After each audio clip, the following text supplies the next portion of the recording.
Here, we'll take a look at kit products. Kit products allow you to give the user the choice of adding multiple products to the basket through a single landing page. This can be useful in allowing the user to select different order line quantities and can theoretically serve as an alternative to using a category.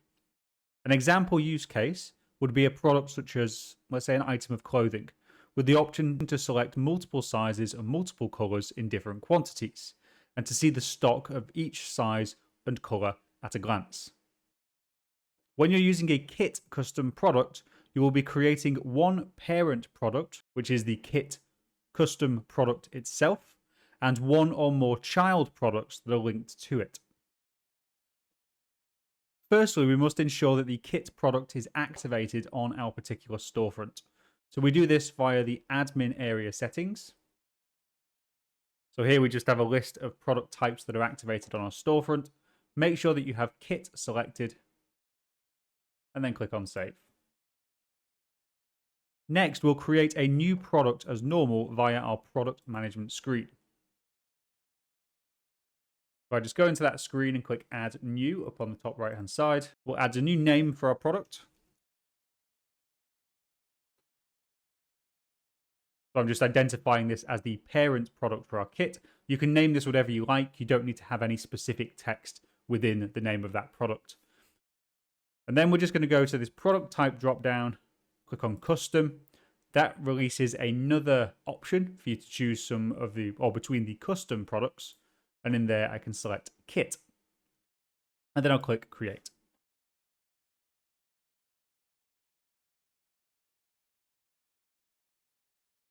You will then be taken to the standard product details screen, which you'll be familiar with from other product types, most likely. In order to get to the specific settings to do with our kit product configuration, we're going to go up to the top right of the screen and click on Kit Config. Now, we'll go through a lot of the options that are available on here, but we'll first want to draw your attention to the available products list down on the bottom left. So this allows us to add different products to put inside the kit. So you can multi-select in here, so you can select as many or as few products as you like. Click on the right arrow icon to move them to the assigned products list. And what you'll then see is that once those products are in the assigned product list, you'll get additional details to do with those assigned products further down the screen. Now, in our example, we've added a range of products as child products. We'll assign a different available option to each of those child products and review this on the front end of the storefront to see how those settings affect the product appearance and interactivity. So, of course, in a realistic scenario, you can select multiple of these options per child product. In this example, I'm just going to select one for each, just so we can be nice and clear about what it's doing. Now, briefly talking through what these options do, and then, of course, we'll see them on the front end in a little moment. So, first of all, we have optional. So, if enabled, the user will be able to choose whether or not they want to add this product to the basket. So, it doesn't have to be part of the kit. Can change quantity. So, if enabled, the user will be able to decide how many of these items they would like to add to the basket. Promo.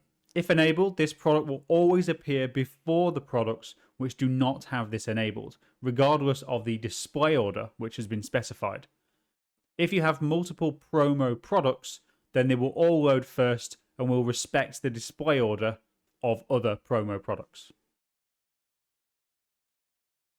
We've got price. So if enabled, the price of this product will be shown in a price column.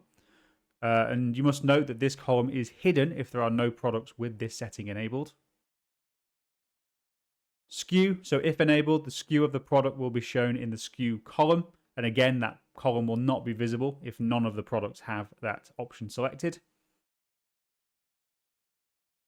We have short description. So if enabled, the short description of this product will be shown in the short description column. And again, that will be hidden if not required. Product details link. So a link to the landing page for this product will be shown in a separate link column, again, which will be hidden if not required. And then we have stock message. So if enabled, the stock message for this product will be shown in the stock message column. And again, that will be hidden if not required. Now, I've mentioned already that we have display order here.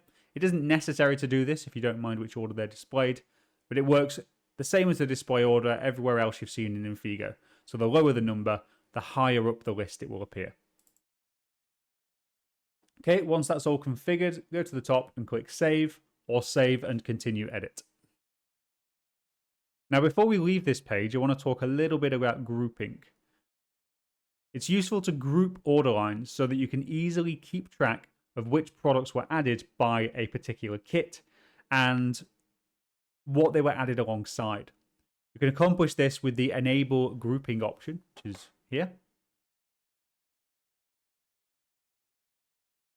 Underneath here, you've also got a couple of additional options. One is group name available on product landing page. So that allows your users to give the group a specific name before adding to the basket. And then the same with a description. Let's go ahead and save that. And now I'm going to actually go and take a look at this on the front end of our storefront to see what these options have actually done. So we do this by going back to the main product landing page details. So if I go back to product config, then I can click view product page. Now, please do note at the time of recording, one or two of those options don't quite work as expected, but this will be rectified. Okay, so what you can see over on the right-hand side is that all of the child products, along with their associated options, will be visible on the landing page of the specified parent product. You see that we have the option to search between different products within a kit, if we have a great number, for example. And then based on what we've specified, we'll have different columns available in this chart. We'll have the ability to select or deselect certain items, change the quantity on certain items. And then, of course, down at the bottom, we have the ability to specify a group name and group description.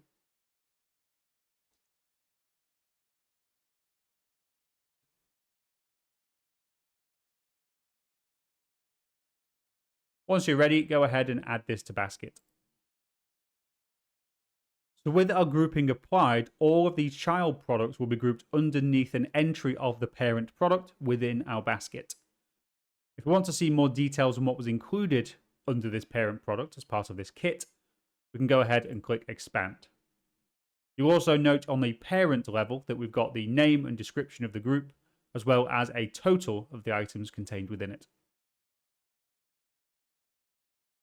Now we'll take a look at how this placed order appears to both the customers on their My Orders page and to administrators viewing shared print operations.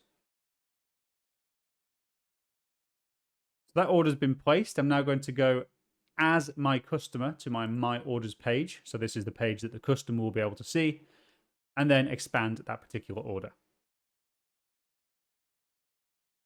So this is the view seen in the My Orders screen.